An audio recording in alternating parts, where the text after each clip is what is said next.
ऋग्वेद के 10वें मंडल में जब आप पढ़ेंगे पुरुषाः सुक्ता के अंदर, तो आपको पढ़ने के लिए मिलेगा। परमेश्वर को पहचाने कैसे कि वो मेरे लिए मर रहा है, उसके बारे में लिखा है कि अश्वमेघ यज्ञ का घोड़ा जिस तरह से अलग किया जाता है, वैसा ही वो पुरुष भी जब बलि किया जाएगा अलग किया जाएगा, और उसके सिर पे कांटों का गुच्छा सिर्फ इसलिए रखा जाएगा ताकि आप पहचान पाएं ये है वो मुक्तिदाता जो मेरे लिए मरता। ये बात मैं परमेश्वर की कर रहा हूं, ईसाइयों की कर नहीं रहा। ईसाई की सुन के अगर समझ के सुनेंगे, आपकी समझ के बिल्कुल बाहर बातचीत है। एक ईसाई बोलता है, हिंदू सुनता है, कुछ समझ में नहीं आता। लेकिन जब एक पापी बोलता है मैंने उद्धार पाया, आप भी पा सकते हैं और परमेश्वर की जरूरत आपको भी है, तो समझ में आने लगता। तो इसलिए हिंदू मुस्लिम सिख ईसाई की चादर तो पहले उतार के फेंक दे। परमेश्वर चाहिए तो हिंदू को मिलेगा नहीं, किधर भी लिखवा लो। सिख को मिलेगा नहीं, मुसलमान को मिलेगा नहीं, ईसाई को मिलेगा नहीं, मिलेगा इंसान को। उस इंसान को जो पापी है, स्वीकार करता है कि मैं हूं पापी और मुझे एक मुक्तिदाता की जरूरत है, उसी को तो मिलेगा। पहलवान को डॉक्टर की क्या जरूरत है? जरूरत तो मरीज को है।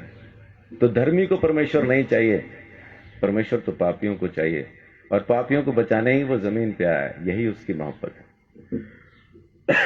तो मैं अपनी बात को यहां खत्म करता हूं कि परमेश्वर प्रेम है। बाइबल के अंदर लिखा है, पहला यूहन्ना की पत्री में 4 अध्याय में लिखा है कि परमेश्वर प्रेम है। उसके प्रेम को समझेंगे तो आप अपने पापों से मुक्ति पा सकेंगे। दोबारा जन्म होना नहीं है आपका।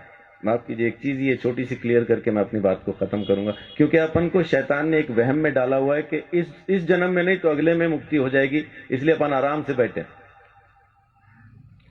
कहने वाले ने कहा था काल करे सो आज कर, आज करे सो अब, पल में प्रलय होगी, बहुरी करेगा कब। लेकिन शैतान ने बोला आज करे सो काल कर, काल करे सो परसों। इतनी जल्दी क्या पड़ी है जब जीना है बरसों। बच्चे, आपका नाम क्या है?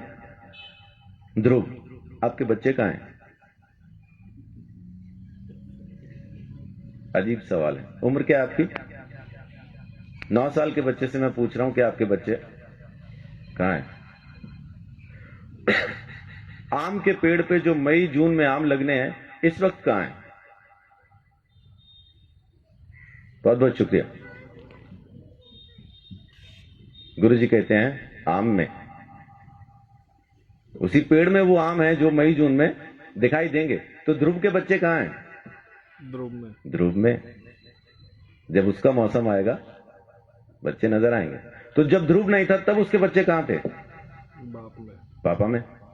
और जब पापा नहीं थे तब ध्रुव के बच्चे कहां थे? दादा में। जब दादा नहीं थे तो कहां थे? तो उनके पिता में, उनके पिता में, उनके पिता में। ऐसा अपन किताब को फोल्ड करते जाएं तो उस आदम में पहुंच जाते हैं जिसको परमेश्वर ने बनाया, और उसमें बीज डाल के कहा अब तुम पैदा करो। हर जानवर को, हर प्राणी को, हर चीज को परमेश्वर ने बीज के साथ बनाया और आज्ञा दी अब तुम पैदा करो। तो जब परमेश्वर ने आदम को बनाया, हम आदम में थे। जब परमेश्वर ने आदम को यह आज्ञा दी ये फल न खाना, तब हम आदम में थे। जब आदम ने आज्ञा तोड़ी तब हम आदम में थे। जब आदम परमेश्वर से अलग हुआ तब हम आदम में थे। इसी तरह से हम परमेश्वर से अलग हो गए। हमने किया कुछ नहीं, खाया पिया कुछ नहीं, गिलास तोड़ा 12 आना किया आदम ने, अलग हम हो गए। वेदों में लिखा है कि बच्चा पैदा होते ही पाप के हाथ में सौंप दिया जाता, पैदा होते ही पापी हो जाता, कारण उसका बीज पापी है। एड्स जिस माँ बाप को है, बच्चा पैदा करेंगे एड्स की बीमारी के साथ पैदा होना। इस वजह से हम पैदा ही पापी होते हैं, इसलिए हमें मुक्ति की जरूरत है। और अगर मुक्ति हम खुद ले सकते होते तो मुक्ति दाता शब्द कभी आता नहीं।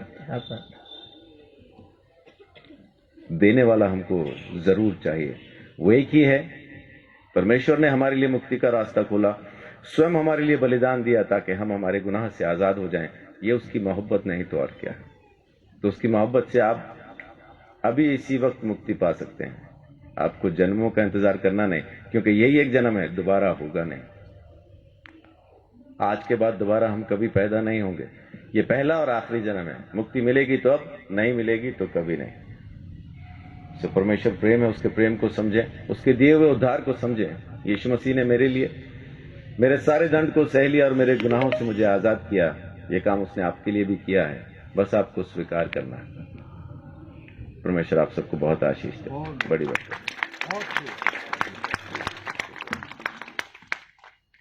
बहुत बहुत धन्यवाद पास्टर संदीप चौधरी जी का।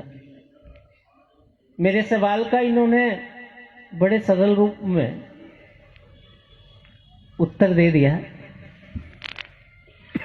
और अगर यही चीज हम सभी के समझ में आ जाए तो हमारा भटकाव खत्म हो जाए। मैं इनका बहुत बहुत धन्यवाद करता हूं कि इस गुरुदेव के रचित सर्वधर्म सम्मेलन के अंदर आपने पहुंचकर इस उत्सव की शोभा बढ़ाई है। मैं आपका बहुत शुक्रिया अदा करता हूं। अब हमारे मध्य स्वामी रामानंद सरस्वती जी